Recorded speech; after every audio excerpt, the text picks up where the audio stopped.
right, welcome back to my bookshelf tours, the comic book tour. I'm going to start out with a couple more of Kim Deitch, which actually we have seen the floppy versions of.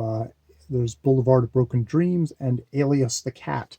Actually, there's some good descriptions on the back of Boulevard for Broken Dreams. What's this? What is particularly impressive is the way that Deitch juggles the personal and the cultural dimensions of his narrative. His book is just as much about the neutering and Disneyfication of animation as it is about self-destructiveness of a genius, and very much in the in the realm of an animation studio in the kind of 30s and 40s, probably competing with a studio like Disney, but obviously Disney wins. And the kind of the darker, more sexual, bizarre kind of vision that are portrayed in these books, and indeed are sometimes hallucinated in these books, is lost. And what you get is more family-friendly fare, which isn't to say that family-friendly fare isn't a great thing, but just that it's it's Boulevard of Broken Dreams. A might have been glimpse through kind of a great master of cartooning, Kim Deitch. In this book, we have sort of similar thing of Alias the Cat, where in this one it is Waldo the Cat, which is very much sort of like, as they say, it's a ripoff of Felix the Cat. It's just like there was a whole ton of these dark kind of id-like cat creatures that were around at the time. And he was one of them. In this book, the Alias the Cat, Waldo is still there, but there's also this other fellow, a human being, who takes on kind of the persona of the cat because he wants to make a peaceful world, but he doesn't really have an idea of properly what is properly a peaceful world. It has a kind of almost kind of like a lot of like almost kind of as like circus elements, things that the mysterious Midgetsville at the back, an entire town that has been created by benefactor for small little people to actually live in, and to be able to function and have lives of normalcy and dignity. So one of those utopias. And here's the as a movie star, Alias the Cat. This is the things that, like, boy, you look at just all the great detail and craft that goes into a single page of a Kim Deitch book, and it's one of these things that his layouts are just great and inventive, and really use cartooning to its fullest extent. So that's maybe hopefully that gives you a better idea of Kim Deitch than me just holding up the books and going, oh, this is pretty. Here's somebody who probably doesn't need my trumpeting, which is Jimmy Corrigan, The Smartest Kid on Earth, by Chris Ware. God. It's very well. Yes, The Adventures of Jimmy Corrigan, The Smartest Kid on Earth, which is, actually, it's not about the smartest kid on Earth. It's a depiction of mediocrity, of really sad, deeply sad, soul-crushing mediocrity, and how that wears down this character, which on panel after short, cubed panel, brilliantly done, I'm sure, but in such a way that by the end, I somehow wish I had never read it. It's one of these books I should probably go back to, because it really did affect me on that level of just, it was a really sad book. And I wasn't entirely convinced it was sad in a way that was, I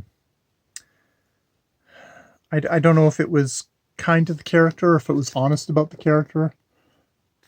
It got under my skin, I have to say. I have to give it that. And I've kept it, even though I don't know if I actually liked it. So that's Jimmy Corrigan, The Smartest Kid on Earth, by, I believe, Chris Ware. But, of course, does it actually say somewhere? somewhere in here, because like it's tiny little writing. God damn it. You know, one of these things of where C, yes. Where C, American cartoonist, born in 1967, Omaha, Nebraska, currently resides in Chicago, Illinois, author and creator of the beloved Acme Novelty Library series of children's guidebooks, game pamphlets, and phone song sheets, are regular organs throughout which the bulk of this world passed. Mr. Ware is married, yet has not reproduced. Something that we share in common. Not his genius for showing the sad lives of mediocrity. I just have a YouTube channel for that. Let's continue on with here is probably the example of a journalist cartoonist with Joe Sacco and Safe Area Gordze, the War in Eastern Bosnia, 1992 to 1995, which I think in this book, I haven't read too much past this, but in this book packs a gigantic amount of information about that conflict and the horrible shit show of ethnic cleansing, of indifference from the West,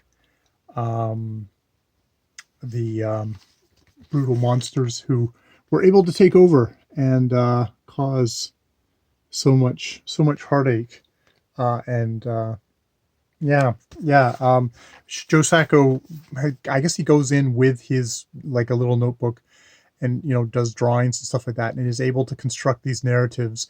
It's narratives, but it's also with like little inserts of little of just like little mini essays on this is the context of this is what was happening here. You get little mini potted histories of areas of maps and things like that, which are able to and figures that are able to the man to head Bosnia's rotating presidency was Alja Izetbegovic, and was also the leader of the Muslim Party. I would sacrifice peace for a sovereign Bosnia-Herzegovina, but for that peace, I would not sacrifice sovereignty. Using the words of the actual actors there, just to give you a really amazing structure of the world. We've also got his we've got Palestine, his book on Palestine, with like there's Ramallah, and just kind of being able to get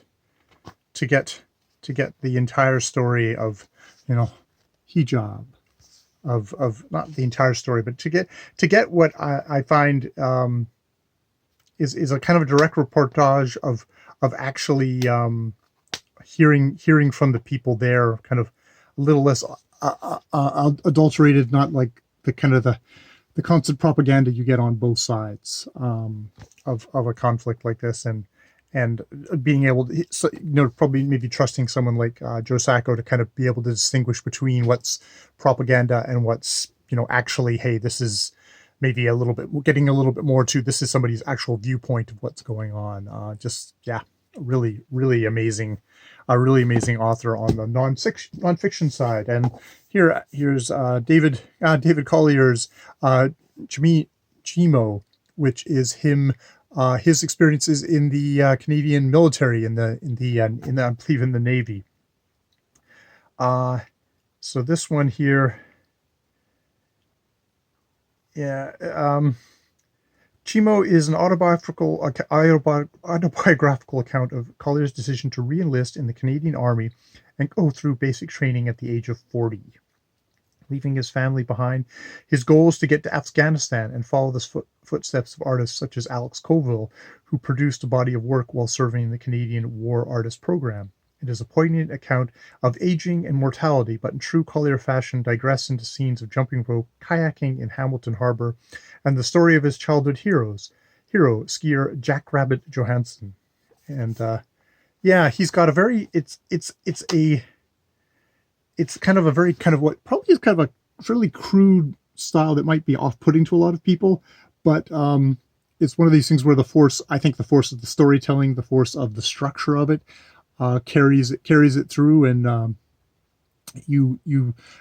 the art does enough to carry the story and to kind of depict stuff that you kind of, I find, I forgive it, or it becomes, it's a part of the story. And I mean, for Chimo, just being on the decks of like the Canadian military, and I live in Victoria, which is a Canadian naval base. It's like I kind of know a little bit of very kind of hard scrabble life of Navy people and their families, and this felt very true to that, even though it's kind of taking place on the other coast. So yeah, is a really kind of good addition to that kind of literature, where I maybe not like, especially with I think with comics, I would pick, like, I may not be actually as inclined to pick up something like a book on Palestine, or a book on the Bosnian conflict, or on the Canadian Navy. These aren't areas that I maybe would naturally pick up stuff, but these books, I guess they're quicker to read, they're more accessible, they're sometimes better able than words to kind of put across what the kind of reality was of the situation, which sometimes maybe I'm reading the wrong authors, I don't have the imagination, I just wouldn't get as much of a kind of a feel of these really unfamiliar lives. So it's like, I find it's a really great great way to get into these kind of people's lives, and to use this stuff as sort of a, maybe at some point, jumping off into actually reading more books about it. Next thing I have is my Frank collection. This is Jim Woodring, who is known for his wordless, American cartoonist, is known for, I got plenty of glare, his very psychedelic, they're wordless, mostly wordless comics of creatures going through sort of a dream setting. It's slightly cute. It looks slightly cutesy, but is not for children. The things that happen in these worlds can be quite horrifying. Especially you get figures like Man Pig in these books, with another one of these anthropomorphic cats. I think he is the titular Frank. Readers who haven't discovered Jim Woodring's Frank stories will find a treat waiting for them in the pages of this book. Since its publication in 1991 of the award-winning, epoch-making Frank and the River, these lusciously hypnotic fables have dazzled cartoon lovers the world over. Frank is a generic anthropomorph living in a world of mysterious and dangerous beauty, propelled by forces beyond his control, including his own unquenchable curiosity. He finds himself in one bizarre escapade after another, frequently involving the loathsome man-hog, not man-pig, man-hog, or the power-hungry whim. Luckily, Frank has a protector and ally in the form of his feisty, godling companion Pupshaw. And yes, that's little Pupshaw right there with him. That just kind of the things of just like slightly inexplicable, like there's Man-Hog shaking a tree, knocking out kind of these bizarre kind of fruits from the tree and eating them. And look, it's slightly changing his face there. It's just, it is bizarre stuff, that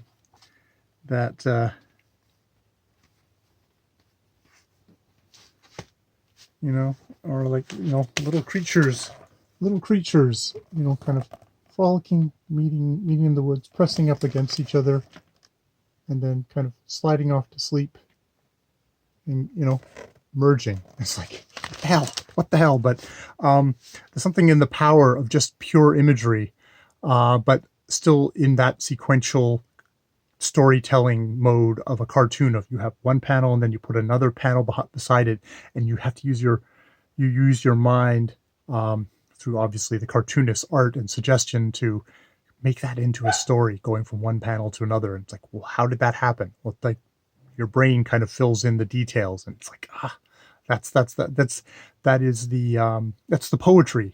That's the poetry of cartooning. As much as there's ambiguity in words, and even if the writer puts down words and has one thought, words are fuzzy enough that you generate your own meanings out of them. They have their own illusions that maybe the artist didn't even have consciously themselves, or or the context changes and it changes the meaning. That happens in cartooning as well, and it's like, it's very exciting symbology reading, which I really enjoy. All right, so that is a little bit more highfalutin, less breasty Japanese girls, and more surrealist musings from me for this comic book tour, bookshelf tour, and I'll talk to you later.